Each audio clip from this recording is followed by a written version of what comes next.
तो मैं तो आज ये ऐलान करना चाहता हूं कि आज ये टोपी जो मैंने सर पे पहनी है, अब जिंदगी भर ये टोपी पहन के रखूंगा मैं, और सबको टोपी पहनाने का काम करूंगा। जो मिलेगा उसको मैं टोपी पहनाऊंगा। चाहे अन्ना का आंदोलन हो या केजरीवाल का, टोपी हमेशा सबका ध्यान खींच ही लेती है। टोपी से ही ये पता चलता है कि आंदोलन किसका है और कौन चला रहा है।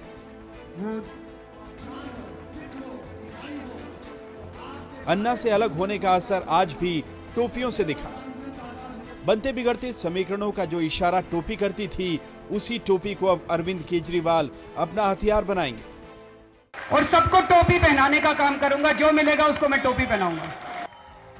भारत माता की। चुनावी राजनीति में कदम रखते हुए अरविंद केजरीवाल ने कहा है कि उनके सामने तो उनके अपने ही खड़े हैं। साथियों, आज हमारी परिस्थिति उस अर्जुन की तरह है जो कुरुक्षेत्र के मैदान में खड़ा है और उसके सामने दो दुविधाएं। एक तो यह कि हार तो नहीं जाऊंगा, और दूसरा यह कि मेरे अपने लोग सामने खड़े हुए हैं। सवाल यह है कि क्या अरविंद केजरीवाल सबको टोपी पहना पाएंगे? केजरीवाल अपनी पार्टी के नाम का ऐलान तो 26 नवंबर को करेंगे, लेकिन उन्होंने अपना एजेंडा देश के सामने रख दिया। यानी अब केजरीवाल इसी एजेंडे को लेकर सबको टोपी पहनाने वाले हैं।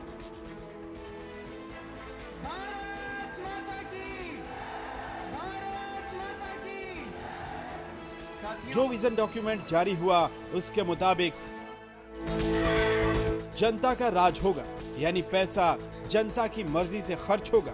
कानून और नीतियां बनाने में जनता की सीधी भागीदारी होगी। भ्रष्टाचार पर नकेल कसने के लिए भी नियंत्रण सीधे जनता के हाथ में होगा। अगर सरकार बनी तो 10 दिन में जन लोकपाल पारित हो जाएगा। 2 साल में भ्रष्टाचारी जेल में होंगे और बिना रिश्वत के काम होगा। यही नहीं, जीते उम्मीदवार अगर भ्रष्ट हुए तो 6 महीने में उन्हें जेल होगी। राइट टू रिजेक्ट के तहत वोटिंग मशीन पर नापसंदी का बटन होगा, यानी वोट करते समय अगर आपको कोई भी उम्मीदवार पसंद ना हो तो आप नापसंदी का बटन दबा दें। अगर नापसंदी को बहुमत मिला तो वहां चुनाव रद्द हो जाएंगे और 1 महीने के भीतर दोबारा चुनाव होगा। राइट टू रिकॉल के तहत 5 साल से पहले ही प्रतिनिधि हटाने का अधिकार भी जनता को देने की बात विजन डॉक्यूमेंट में की गई है। आरक्षण पर भी विजन डॉक्यूमेंट में कई दावे किए गए हैं। इसके मुताबिक पसमानदा मुसलमानों को बराबरी का अवसर दिया जाएगा। महादलित, अति पिछड़े, घुमंतु समुदायों पर ध्यान दिया जाएगा। संसद और विधानसभा में महिलाओं को 1/3 आरक्षण देने की बात कही गई है।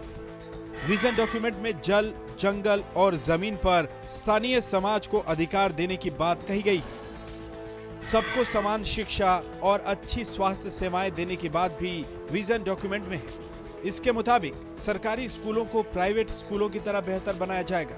सरकारी स्कूलों में शिक्षा मुफ्त होगी ताकि अमीर और गरीब दोनों अपने बच्चों को वहां पढ़ा सकें।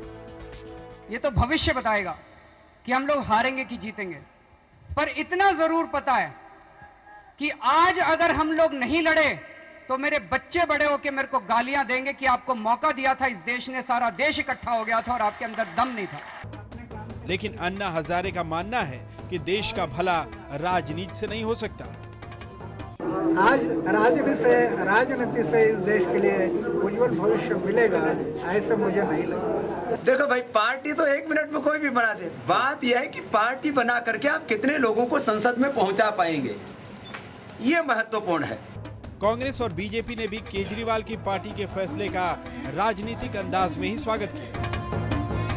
राजनीतिक प्रक्रिया में अगर कोई आ रहा है तो इसमें हमें कोई एतराज नहीं है, किसी किस्म का डर नहीं। तो अच्छी बात है, लोकतंत्र में जितनी पार्टियां आएंगी उतना अच्छा है। केजरीवाल की पार्टी से किसी को कोई दिक्कत नहीं है। केजरीवाल अब चुनावी राजनीति में है, लेकिन क्या उनके लिए इतना आसान होगा कि वो अपनी पार्टी की टोपी उस देश को पहना सके जो देश कभी भ्रष्टाचार के खिलाफ लड़ाई के लिए उनके साथ खड़ा हुआ था?